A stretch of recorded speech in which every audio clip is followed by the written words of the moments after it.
杨开，你入门3年，147场挑战无一获胜，此次以名相搏，境界却毫无提升，你图什么？乱柿子，随便你。Halo guys, apa kabarnya hari ini? Masih baik-baik aja kan? Di video kali ini kita akan melanjutkan cerita Donghua Martial Peak. Oke, nggak usah lama-lama lagi, kita langsung aja ke ceritanya. Meskipun Zhonning telah mencapai puncak alam raja kekosongan dan semua energi sumber di tubuhnya telah dikonversi, dan dia tidak membutuhkan pil kondensasi sumber untuk membantunya. Jadi ia hanya melakukan ini untuk menguji kemanjuran ramuan tersebut. Awalnya ekspresi Zhonning Si tampak normal, tetapi seiring berjalannya waktu dan kekuatan obat yang melonjak mengalir melalui anggota tubuh dan tulangnya, ekspresinya sedikit berubah. Dia membuka mata indahnya dan berseru kaget. Dia menemukan bahwa kekuatan obat yang terkandung dalam pil kondensasi sumber bahkan lebih kuat daripada pil kondensasi sumber yang sebelumnya dijual oleh toko pil roh. Meskipun peningkatan ini halus dan hampir tak terlihat, peningkatan itu memang ada. Dasar orang tua Kang sialan. Dia benar-benar meminta master itu untuk memodifikasi formula pil lagi. Zhonning Si langsung memikirkan kemungkinan ini. Formula pil kondensasi sumber dari toko pil roh adalah sesuatu yang sangat didambakan Zhonning Si.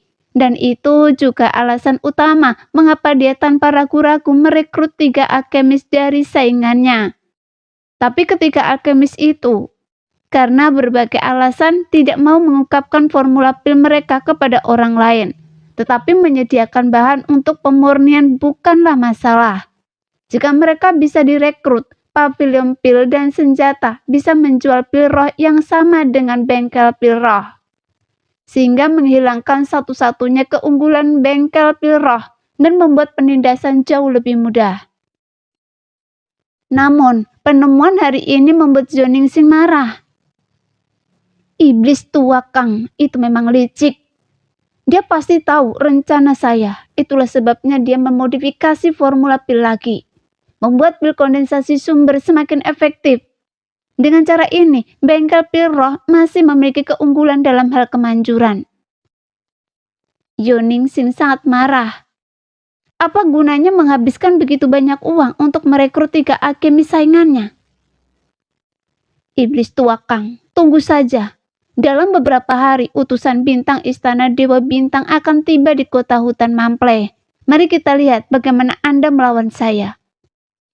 Gumam Zhonning Si dengan marah pada diri sendiri. Sementara itu, di ruang alkimia bawah tanah bengkel pil roh, Yang Ke duduk bersila, mengubah semua pengalaman alkimianya beberapa hari terakhir menjadi wawasan, memeriksa dan mengumpulkannya satu persatu. Setelah memurnikan begitu banyak pil kondensasi sumber, ia secara alami mendapatkan sesuatu.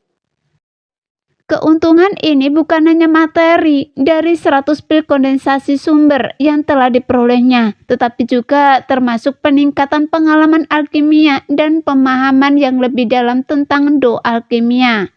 Beberapa tahun yang lalu, ia memicu suara alkimia Do Agung di bintang bulan air, memberinya keuntungan unik dalam Do alkimia. Resonansi suara alkimia Do Agung itu secara fundamental mengubah bakatnya dalam alkimia. Tanpa bermaksud lancang, bakat alkimia Yang Ke sekarang tak kalah dengan tubuh suci roh pengobatan Xianing Sang. Bahkan dalam beberapa hal, dia telah melampauinya. Justru karena alasan inilah ia dapat dengan mudah menguasai formula pil baru dan memurnikan ramuan yang lebih baik lagi. Zhonning Si salah. Formula pil kondensasi sumber dari bengkel pil roh tidak berubah. Hanya saja Yang Ke sedang menyempurnakannya, membuat cairan obat kental lebih murni, sehingga menghasilkan ramuan yang lebih baik.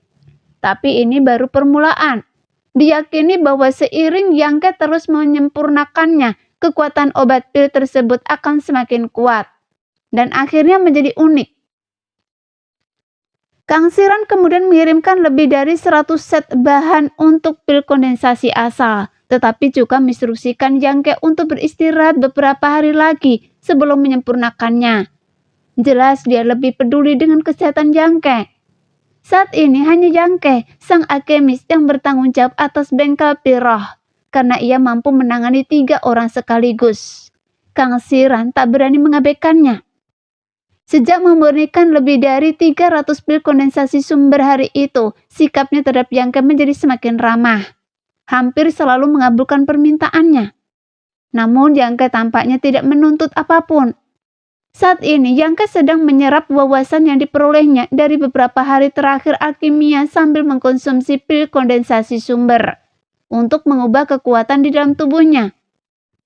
Beberapa hari berlalu dengan cepat dan Yangke membuka tungku lagi. 100 porsi bahan dikelompokkan dengan rapi. Ekspresi Yangke serius. Di dalam kuali kekosongan ungu di depannya, api suci berkelap-kelip, sangat panas. Satu persatu ramuan obat ditambahkan dan di bawah indera ilahi yang kuat, kotoran dihilangkan. Cairan obat mengembun dan susunan roh terukir, muncul dan menghilang di dalam kuali. Gerakan Yangke ringan dan terlatih, sangat terampil tanpa ragu sedikit pun. Pengendalian nafasnya begitu hebat sehingga hampir membuat seorang alkemis tingkat kaisar terkagum-kagum. Waktu penambahan ramuan obat juga sempurna. Perubahan bakatnya membuat alkimia jauh lebih mudah bagi Yangke. Baginya, memurnikan pil hampir sama alaminya dengan makan dan minum. Itu adalah naluri. Dia tahu persis kapan harus mengukir susunan roh yang mana. Susunan mana yang paling efektif dan kapan harus menggunakan panas yang tepat. Dan kapan harus menambahkan ramuan obat.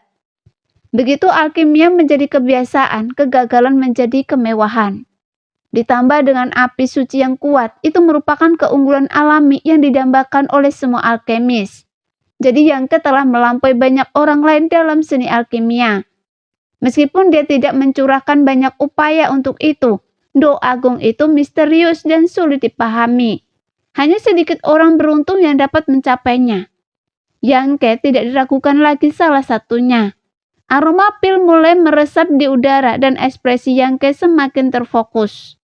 Dia tidak menjadi puas diri karena keahliannya. Sebaliknya, ia menjadi semakin berhati-hati. Di dalam kuali kekosongan ungu, berbagai cairan obat bercampur, mengalami transformasi ajaib di bawah pengaruh susunan roh dan api ilahi. Ketika aroma pil mengembun hingga tingkat tertentu, Yangke tiba-tiba bergerak.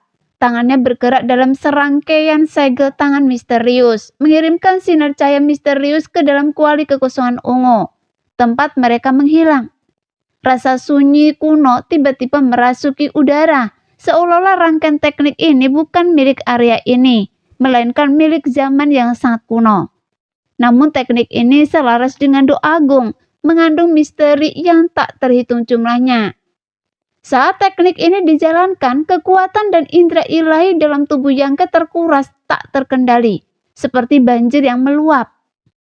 Teknik pil 9 surga yang mendalam. Ini adalah teknik pengumpulan pil yang sangat mendalam, tanpa fungsi kultivasi apapun. Hanya digunakan oleh para alkemis saat mengumpulkan pil. Ada banyak teknik pengumpulan pil dan segel tangan di dunia, masing-masing dengan keajaibannya sendiri. Master Zode yang pernah berkompetisi dengan Yangke dalam alkimia di kota surga air telah menciptakan teknik tangan ajaib teratai merah yang diburu oleh banyak alkemis di wilayah bintang asalnya. Penjelasan sejati alkimia juga berisi teknik pengumpulan pil yang telah dipelajari Yangke secara ekstensif. Namun rangkaian teknik elixir dalam 9 surga ini tidak berasal dari penjelasan sejati alkimia, melainkan dari perpaduan suara elixir doa agung. Duel antara Yangke dan Zode hari itu dipicu oleh suara alkimia agung berkat teknik pengumpulan pil terakhir. Teknik pengumpulan pil tersebut merupakan prototipe dari teknik pil 9 surga yang mendalam. Sebuah teknik yang telah dipahami Yangke secara pribadi dengan menggabungkan seluruh pengetahuan alkimia dan pengalaman hidupnya. Saat suara alkimia agung bergema, hukum-hukum surgawi yang maha hadir dan mencangkup segalanya menyempurnakan teknik ini bagi Yangke. Oleh karena itu, teknik pil 9 surga yang mendalam dapat dianggap sebagai kristalisasi dari doa surgawi. Prinsip-prinsip utama langit dan bumi ada di mana-mana. Hanya mereka yang memiliki afinitas yang tepat yang dapat memahaminya, bahkan sebagian kecil, dan mendapatkan manfaat yang luar biasa. Teknik pil 9 surga yang mendalam milik Yangke adalah produk yang lahir dari langit dan bumi itu sendiri. Tetapi ia hanya dapat melihatnya secara kebetulan. Bahkan jika ia ingin mengajarkannya kepada orang lain, mereka mungkin tidak akan dapat memahaminya. Karena ini adalah penegasan suara alkimia Taois terhadapnya. Saat itu, Yangke merasa teknik pengumpulan pil ini sangat mendalam dan pemahamannya secara menyeluruh tidak akan mungkin tercapai dalam waktu singkat. Jika dipikir-pikir lagi, hal itu sebenarnya cukup masuk akal. Lagi pula teknik pil 9 surga yang mendalam ini, yang lahir di wilayah bintang asalnya, masih merupakan teknik tingkat tinggi bahkan di batas bintang. Semua pil yang disulingnya diselesaikan menggunakan teknik pil 9 surga yang mendalam. Sekarang, saatnya untuk menyelesaikannya. Saat teknik pil 9 surga yang mendalam digunakan, aroma pil di dalam wadah sang alkemis semakin kuat. Pada suatu saat, bahkan suara-suara aneh terdengar dari dalam kuali kekosongan ungu. Merasa waktunya tepat, Yangke menunjuk ke kuali kekosongan ungu dan tutupnya terbuka, memperlihatkan 6 pil spiritual berbentuk bulat. Yangke mengeluarkan botol giok yang telah disiapkan sebelumnya dan menyimpannya. Hanya 6? Yangke sedikit mengernyit. Ia tampak agak tidak puas. Secara teori, 1 bed bahan pil kondensasi asal dapat menghasilkan maksimal 9 pil, yang merupakan batas untuk sebagian besar formula pil. Meskipun Yangke memiliki bakat alkimia yang luar biasa dan teknik pengumpulan pil yang unik, teknik pil 9 surga yang mendalam, kekuatan manusia ada batasnya. Ia hanyalah seorang alkemis tingkat derajat kosongan tingkat tinggi. Dan bahkan dengan usaha sekuat tenaga, ia hanya bisa memadatkan 6 pil sekaligus. Kurang 3 pil dari batas 9. Tapi ini sudah luar biasa. Sangat sedikit alkemis yang bisa memadatkan pil hingga batas maksimum. Mereka yang bisa adalah para Grandmaster yang terkenal di seluruh alam bintang. Bahkan mereka pun pernah gagal dan tidak selalu bisa mencapai hasil seperti itu. 6 pil adalah angka yang bahkan tidak bisa dicapai oleh sebagian besar alkimia tingkat sumber do. Kesuksesan Yangke sebagian besar berkat teknik pil 9 surga yang mendalam. Inilah mengapa para alkemis begitu bersemangat mengejar teknik pengumpulan pil yang baik. Teknik yang baik berarti mampu memurnikan lebih banyak pil di menit terakhir, yang secara tidak langsung menghemat banyak bahan, waktu, dan tenaga. Ketika Yangke pertama kali mulai memurnikan pil kondensasi origin, ia hanya bisa memadatkan 2 pil. Sekarang hanya dalam 10 hari, ia telah mencapai 6 pil. Pertumbuhan seperti itu sungguh mengerikan. Tak seorang pun akan percaya jika mereka tahu. Meskipun tampaknya mendekati batas 9, terkadang 1 atau 2 pil bisa menjadi jurang yang tak terlampaui. Yangke masih membutuhkan banyak latihan dan pengalaman untuk mencapai batasnya. Butuh 6 atau 7 hari lagi Yangke untuk menghabiskan 100 set bahan. Seperti biasa, ia sengaja tidak memurnikan sekitar selusin pil untuk menghindari kecurigaan Kang Siran. Faktanya, dengan keahliannya, ia sekarang mampu memurnikan pil kondensasi origin, bahkan dengan mata tertutup tanpa gagal. Ketika Kang Siran menerima pemberitahuan untuk mengambil pil, ekspresinya sangat menarik. Meskipun pernah mengalami hal ini sebelumnya, Kang Siran masih tidak mempercayainya bahwa Yangke dapat memurnikan 100 bed pil roh dalam waktu sesingkat itu. Dan jumlahnya hampir sama dengan terakhir kali, lebih dari 300 pil. Kali ini Yangke menyimpan lebih dari 200 pil kondensasi origin. Tuan Muda Yang, sungguh suatu kehormatan bisa bekerja sama dengan Anda. Kang Siran menatap Yangke sambil tersenyum. Jika bukan karena kehadiran Anda, bengkel pil roh saya mungkin sudah tutup. Saya dengar, saya sangat berterima kasih dan akan berusaha sebaik mungkin untuk membantu Anda di masa mendatang. Sudah menjadi tugas saya, manajer Kang. Anda telah menyanjung saya. Yangke tersenyum tipis. Kerendahan hati dan kehangatan Yangke membuat Kang Shiran tertawa semakin lebar. Ia benar-benar belum pernah melihat alkemis semuda Yangke, yang cakap dan serendah hati. Ketika alkemis dari bengkel pil roh sebelumnya sangat sulit dilayani, setiap kali ia datang untuk mengambil pil, ketiganya memasang wajah masam, membuatnya merasa berhutang jutaan kristal sumber kepada mereka. Meskipun kekuatan dan kultivasinya lebih tinggi dari mereka, Kang Shiran selalu harus tersenyum dan mengenangani mereka dengan hati-hati.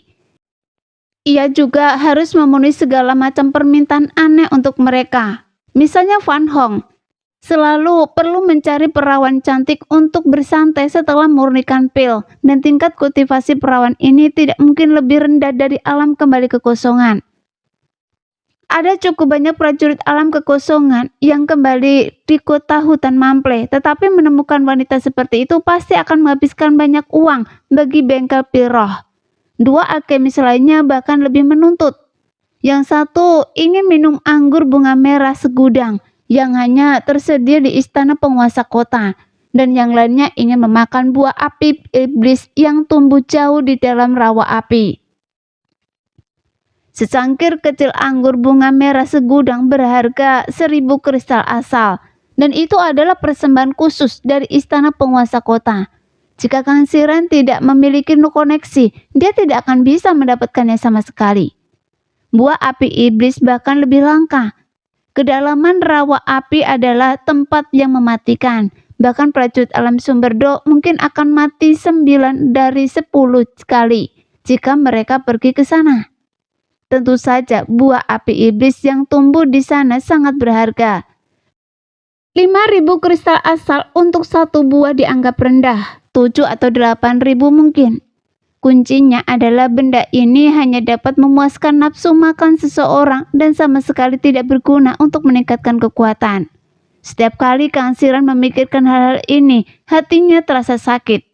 Tapi alkemis yang ini tidak hanya mudah didekati, tetapi juga memiliki sedikit tuntutan. Ia hanya membutuhkan pil tertentu untuk memuaskannya.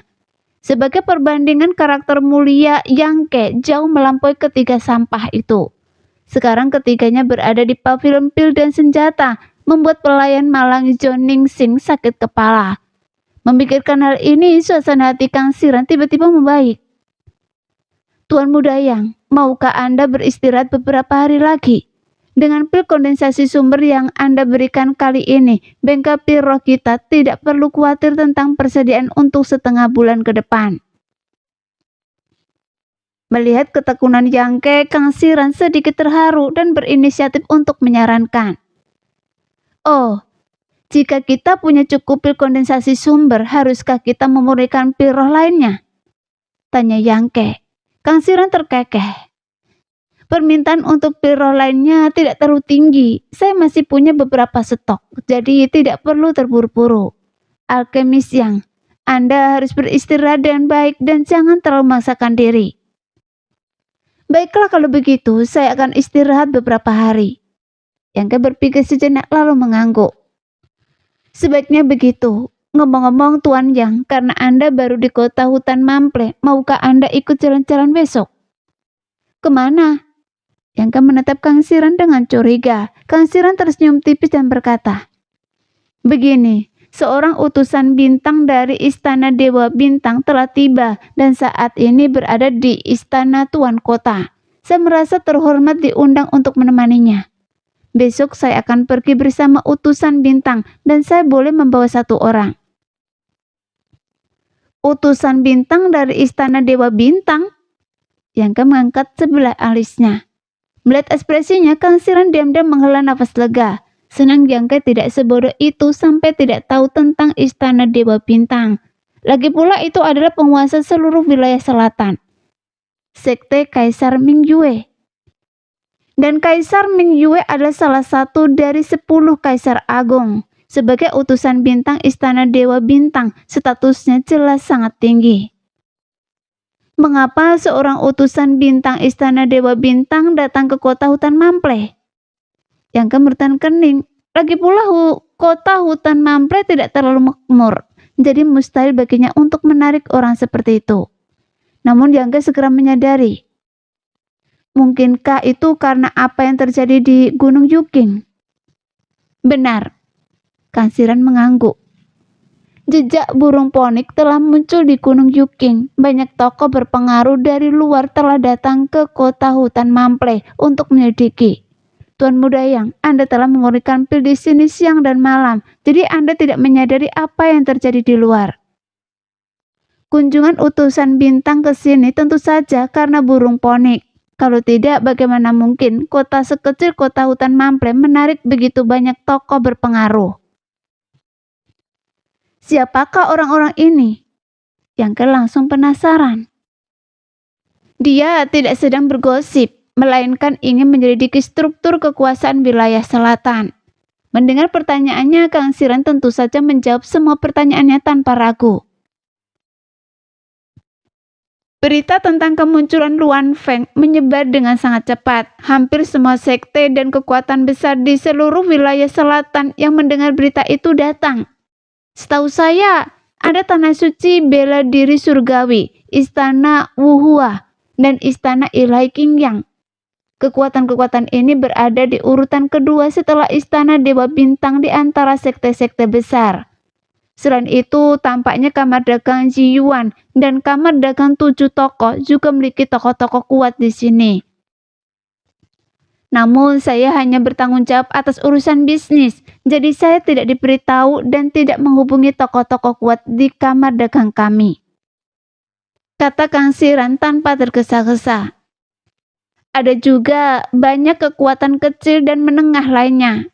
Kota hutan Mample sekarang menjadi tempat berkumpul bagi berbagai macam orang cukup ramai. Mereka ingin melacak keberadaan Luan Feng? Tanya Yangke dengan heran. Bukan itu. Kang Siran terkekeh-kaget. Luan Feng adalah roh suci kuno. Bahkan jika 10 kaisar agung bertindak sendiri, mereka mungkin tidak akan mampu mengalahkannya. Siapa yang berani mempertaruhkan nyawa untuk melacak keberadaannya? Hanya saja, lagi pula itu adalah roh suci yang muncul. Jadi wajar saja jika akan menarik banyak perhatian. Lagi pula, semua kekuatan besar tahu bahwa mereka tidak akan mendapatkan hasil apapun dari penyelidikan ini. Tetapi mereka juga tidak bisa mengabaikannya begitu saja. Jadi orang-orang yang datang sebenarnya bukanlah anggota tingkat tinggi dari sekte-sekte tersebut. Ada juga beberapa pendatang baru yang datang untuk menimba pengalaman dan melihat dunia. Saya mengerti. Meskipun bengkel pil roh kita biasa saja, bagaimanapun juga ini adalah usaha dari persekutuan pedagang asal ungu. Tuan kota telah cukup akomodatif kepada kita. Kali ini untuk menyambut dan menemani utusan bintang, saya diundang untuk bergabung dengan Anda. Tuan Muda Yang, apakah Anda tertarik untuk ikut? Untuk melihat tempat roh suci muncul di Gunung Kemurnian Giok. Saya dengar api hitam penghancur dunia masih menyala di sana, dan bahkan para pejuang alam Asaldo pun tak berani pergi terlalu jauh. Namun kita tidak akan terlalu jauh ke sana, kita hanya akan pergi untuk bersantai, memperluas wawasan dan melihat seperti apa api hitam penghancur dunia sebenarnya. Itu akan membuat hidup kita berharga. Saya sudah mengalaminya sendiri, pikir Yangke dalam hati. Ketika burung ponik muncul, Yangke sedang berada di Gunung Yuking. Bisa dibilang dari semua seniman bela diri yang mengamati burung ponik dari dekat, hanya Yangke yang selamat. Yang lainnya telah meninggal. Jadi ia tentu saja tidak tertarik dengan saran Kang Siran. Karena itu ia dengan sopan menolak ajakan Kang Siran. Meskipun manajer Kang merasa kasihan, ia tidak banyak bicara.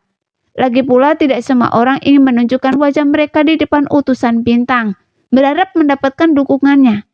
Setiap orang memiliki ambisinya sendiri, dan itu tidak bisa dipaksakan. Kang Siran mengagumi sikap Yangke yang riang. Jadi setelah menginstruksikannya untuk beristirahat dengan baik selama beberapa hari, dan dia pun pergi. Yangke mengemasi beberapa barang dan juga meninggalkan bengkel pil roh, kembali ke gua sewaannya di kota hutan Mample. Keesokan harinya, sebuah kapal yang megah, besar dan berdekorasi mewah lepas landas dari istana penguasa kota, langsung menuju Gunung Yuking. Di kapal itu terdapat simbol bintang dan bulan yang bersinar terang, dan itu adalah simbol istana Dewa Bintang, penguasa wilayah selatan. Semua seniman bela diri di kota hutan Mample terguncang. Namun, Yangke telah menyewa kereta kuda naga giok putih dan memerintahkan kusirnya untuk menuju ke sebuah jalan di barat kota. Meskipun kota hutan Mample tidak terlalu terkenal di wilayah selatan, kota itu tetaplah luas.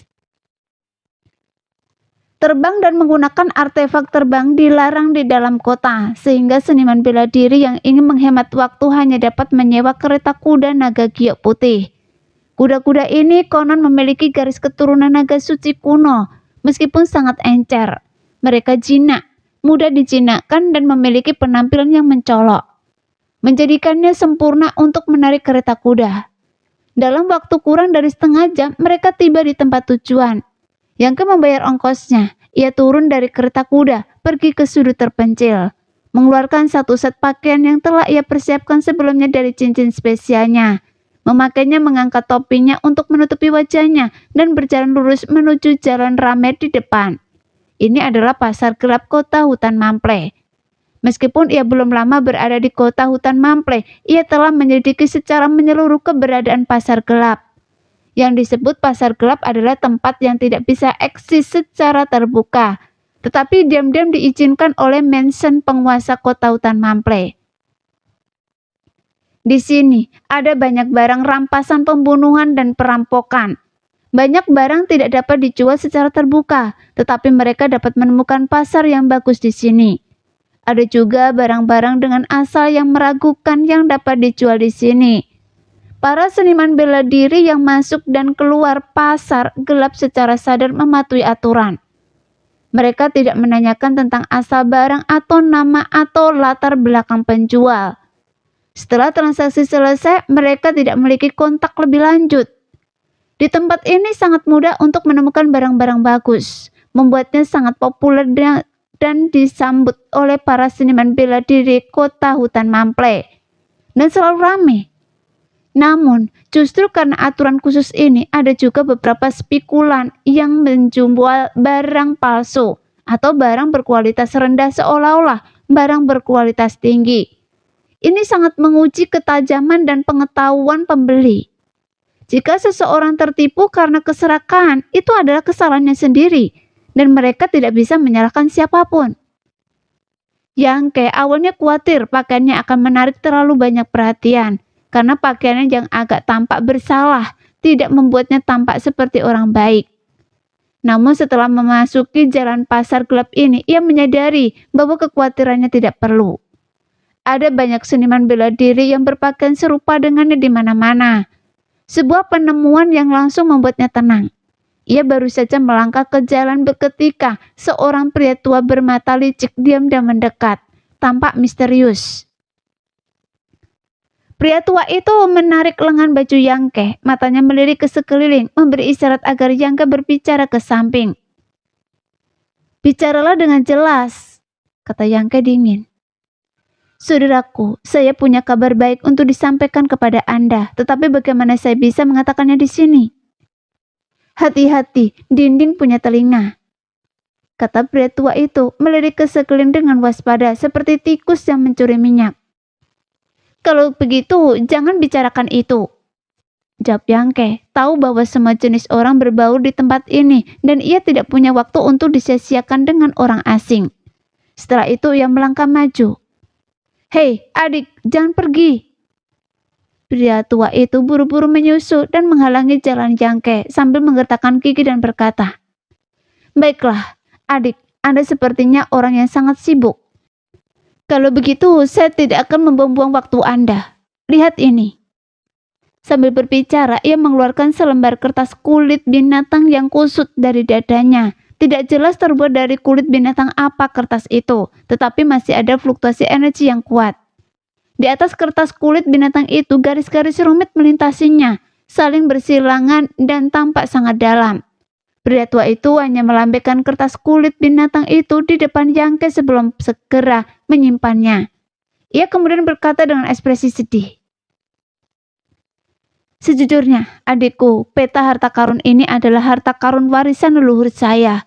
Leluhur saya mengikuti kaisar pelahap surga yang perkasa, dan peta harta karun ini menunjukkan lokasi harta karun kaisar pelahap surga. Saya terlalu lemah untuk mencari harta karun itu, tapi kita langsung cocok hari ini. Bagaimana kalau saya jual peta harta karun ini pada Anda dengan harga murah? Kaisar pelahap surga? Yangke mengangkat sebelah alisnya. Tepat. Apakah itu Kaisar Agung yang memiliki teknik pertempuran melahap surga? Siapa lagi kalau bukan dia? Pria tua itu menatap Yangke dengan penuh minat. Jadi, adik, Anda tahu tentang teknik pertempuran melahap surga? Itu teknik tingkat tinggi yang bahkan langit dan bumi tak mampu menoleransinya. Sejujurnya, teknik ini kemungkinan besar ada di dalam gudang harta karun ini. Jika Anda bisa mendapatkan teknik ini, menjadi salah satu dari 10 Kaisar Agung sudah dekat. Saya sudah tahu teknik pertempuran melahap surga, jadi saya tidak tertarik dengan peta harta karun Anda. Cari saja yang lain. Saya akan menjualnya kepada Anda seharga 5.000 kristal asal. Ini kesempatan yang sangat bagus. Adik, maukah Anda mempertimbangkannya? Teriak lelaki tua itu dari belakang Yangke. Namun Yangke mengabaikannya begitu saja. Lelaki tua itu langsung marah.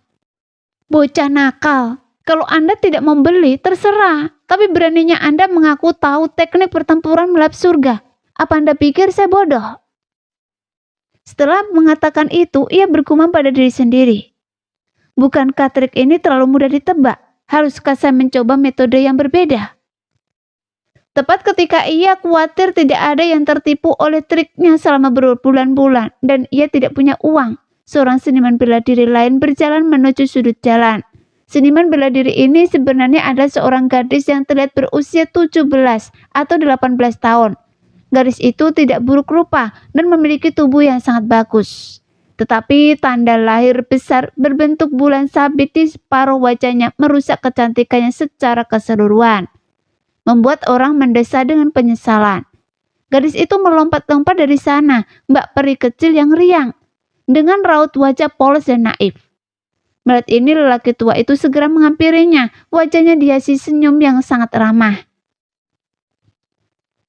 Apa yang Anda lakukan? Gadis itu terkejut dan langsung mundur beberapa langkah, menatap lelaki tua itu dengan waspada.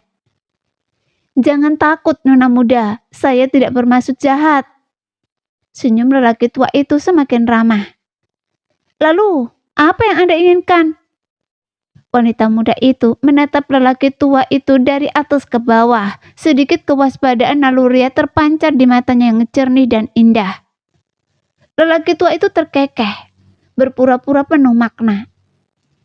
Ini takdir kita bertemu di sini, Nona muda, dan saya ingin menganugerahkan Anda keberuntungan besar. Mendengar ini, mata wanita muda itu langsung berbinar dan ia bertanya dengan gembira.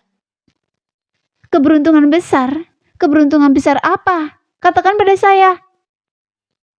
Jauh di lubuk hatinya, ia sangat gembira. Ia menyadari bahwa kisah-kisah legendaris yang diceritakan Bibi Feng kepadanya semasa kecil bukanlah kebohongan belaka. Kesempatan luar biasa seperti itu benar-benar ada. Dalam kisah-kisah itu, para seniman bela diri biasa telah menerima bimbingan dan manfaat dari para tetua misterius, akan melambung tinggi, meraih kesuksesan tak tertandingi, dan menjadi idola jutaan orang. Semasa kecil, ia mendengarkan kisah-kisah ini dengan penuh perhatian. Tetapi setelah setengah tahun menghilang, ia belum pernah menemukan kisah seperti itu. Gadis itu mengira Bibi Feng hanya menggodanya, tetapi sekarang tampaknya itu sama sekali tidak benar. Sekarang, seorang tetua misterius menawarkannya kesempatan besar. Gadis itu sangat gembira, hatinya berdebar gembira. Dalam sekejap, lelaki tua itu yang biasanya dikenal karena tipu daya dan tipu dayanya berubah di matanya menjadi seorang guru yang kuat dan penyendiri. Kehadirannya di tempat yang ramai ini adalah untuk menemukan penerus yang cocok. Dan ia tak diragukan lagi, adalah satu dari sejuta jenius itu, yang dipilih oleh mata tajam sang guru. Soal pakaian kasualnya bahkan agak lusuh. Bukankah begitu seharusnya penampilan seorang guru yang menyendiri? Pria tua itu memamerkan gigi kuningnya, tawanya penuh teka-teki, lalu merogoh jubahnya dan mengeluarkan selembar kertas kusut dari kulit binatang. "Nenek, apakah ada toko di sekitar sini yang menjual pil roh?" Yangke berdiri di depan sebuah kios, menatap wanita tua berambut perak lebat yang tampak ringkih. 500 kristal sumber masing-masing dan saya murnikannya sendiri. Wanita tua itu tersenyum lebar kepada Yangke, menunjuk ke tumpukan benda tak dikenal di depannya. Yangke merutan kening dan berkata, "Saya bertanya, apakah ada toko di sekitar sini yang menjual pil roh?" "Oh, Anda mau beli 2? Saya beri diskon. 2 untuk 900 kristal sumber, tidak bisa ditawar." Wanita tua itu melambaikan tangannya berulang kali, seolah berkata, "Anda mendapatkan penawaran yang bagus. Jangan pura-pura bodoh, atau saya gulingkan kios Anda." Yangke melotot tajam ke arah wanita tua di hadapannya, dengan halus menunjukkan fluktuasi kuat dari kultivasi alam raja kekosongannya, yang membuat ekspresi wanita tua itu langsung berubah. Sikapnya yang sebelumnya lemah, lenyap, digantikan oleh tatapan dingin dan tajam. "Bocah kecil, Anda tidak menghormati orang tua. Anda sama sekali tidak punya sopan santun. Berpura-pura tuli di sini dengan kultivasi raja kekosongan tingkat pertama. Apa Anda bercanda?" Yangke menatapnya dengan jijik. "Pergilah ke sana, jangan halangi jalan saya saat saya berbisnis. Bisnis dengan sulit akhir-akhir ini." Wanita tua itu dengan santai menunjuk ke suatu arah, dan dalam sekejap mata ia kembali ke keadaannya yang sebelumnya, gemetar dan rapuh.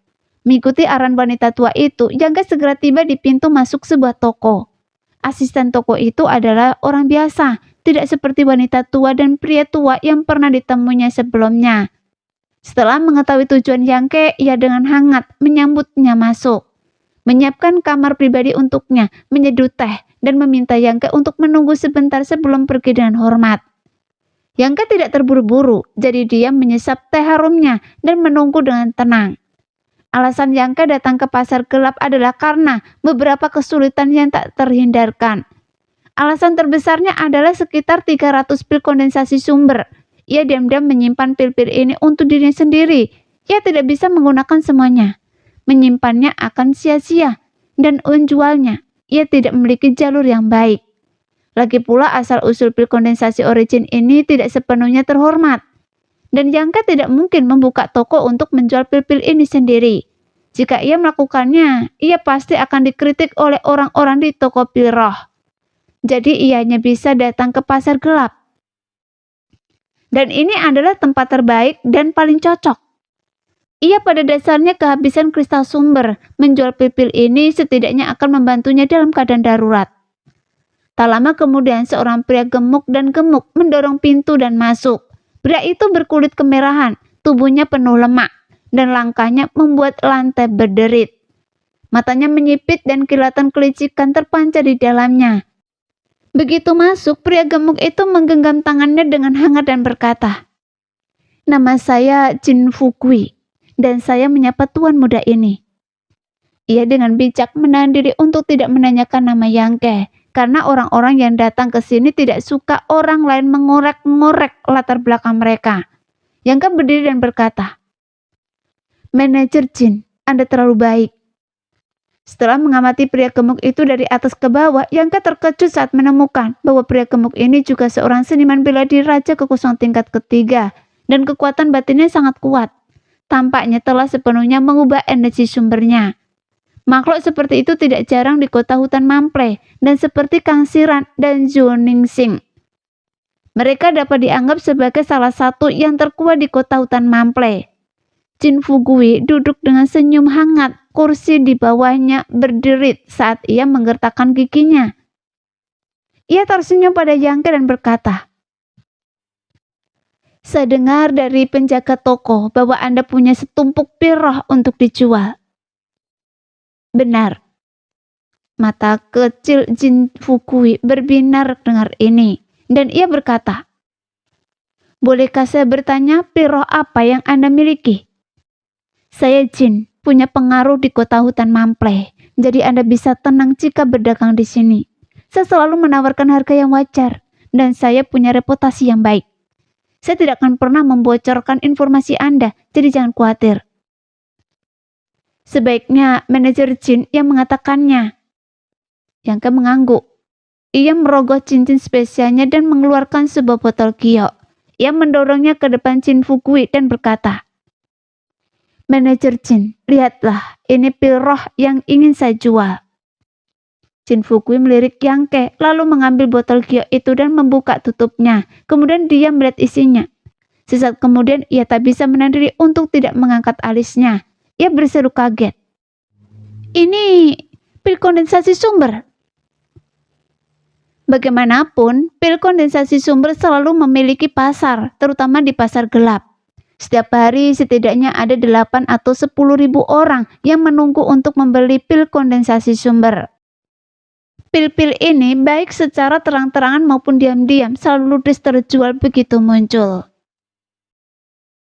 Nah, sekian dulu cerita kali ini. Kita lanjut lain hari ya guys ya. Bye-bye.